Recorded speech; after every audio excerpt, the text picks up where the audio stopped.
స్వరూపంలో అమ్మవారి ఈరోజు మనకి దర్శనమిస్తుంది. అన్నము అనేది బ్రహ్మస్వరూపము. ఈ బ్రహ్మస్వరూపం మనకి భోజనం చేయటం అని మాత్రమే కాకుండా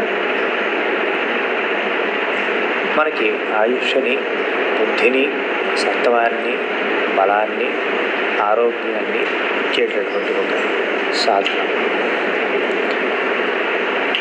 కలియుగంలో మనుషులు అన్నగత ప్రాణం, అన్నం పరబ్రహ్మస్వరూపం అని చెప్పారు.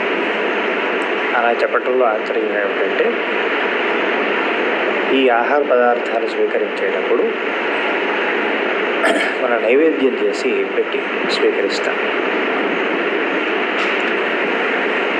అంతేకాకుండా దానిని ఎలా సంపాదించాము, దానిని ఎలా మనం ప్రణాళికాబద్ధంగా మనం ఏం చేస్తున్నాం, అది మనకి బలంగా ఎలా మారుతుంది, ఇదంతా ఒక వ్యవస్థ.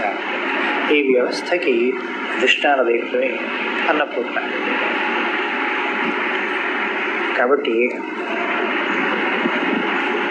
మన యొక్క ఆలోచన, మన యొక్క ఆచరణ కూడా మనం తినేటటువంటి ఆహారం మీద ఆధారపడి ఉంటుంది. అలాగే ఇంకొక మాట భగవద్గీతలో చెప్తారు, యుక్తాహార విహారస్య యుక్తచేష్టస్య కర్మసు యుక్త స్వప్నావబోధస్య యోగో భవతి దుఃఖః అని. అంటే పరిమితమైనటువంటి మంచి ఆహారం, స్వాదు ఫలములు ఇవన్నీ కూడా తీసుకుంటే మనకి బాగుంటుంది. అలా తీసుకోవటానికి మనకి ఆ ఆహారం అందుబాటులో ఉండేట్టుగా చేసేటువంటి దైవతం అన్నపూర్ణాదేవి. అట్లాగే మనం దేనికోసం ప్రార్థించాలి అంటే జ్ఞానము, వైరాగ్యం కోసం. అందుకనే భగవద్గీతలో శ్రీకృష్ణ పరమాత్మ కూడా అభ్యాసేన కౌంతేయ వైరాగ్యేణ చ గృహ్యతే అన్న మాట చెప్పాడు. అంటే ఏమిటంటే మన మనస్సుని స్వాధీనం చేసుకోవాలంటే అభ్యాసము, వైరాగ్యము. కాబట్టి ఈ దేవత యొక్క ముఖ్యమైన ఆరాధన యొక్క ముఖ్యమైన ఫలం ఏమిటి అంటే మనకి జ్ఞానం రావాలి. తద్వారా మనకి దేని మీద వైరాగ్యం కలగాలో దాని మీద కలగాలి. తద్వారా మన జీవన శైలి, మన జీవన విధానాన్ని మనం మార్చుకోగలిగి ఉండాలి. ఎందుకు మార్చుకోవటం అంటే ఇప్పుడు ఉన్నటువంటి ఈ పరిణామాల కంటే అనటం కంటే విపరిణామాలు అనటం సమంజసంగా. అయితే కొంతమంది ఇప్పటికీ సాత్వికమైనటువంటి ఆహారాన్ని స్వీకరిస్తూ నియోగబద్ధంగా ఉంటున్నటువంటి వాళ్ళు చాలామంది ఉన్నారు. వాళ్ళని మినహాయిస్తే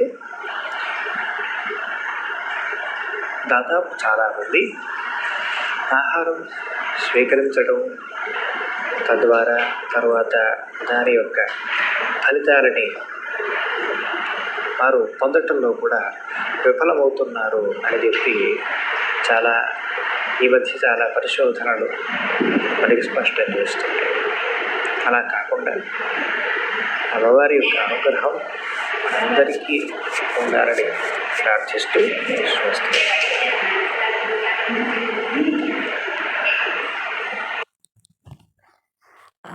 అలానే నేను కథ సిరీస్ పెట్టాను కదా, డే 2లో పెట్టాను గాయత్రి అమ్మవారు అప్పుడు.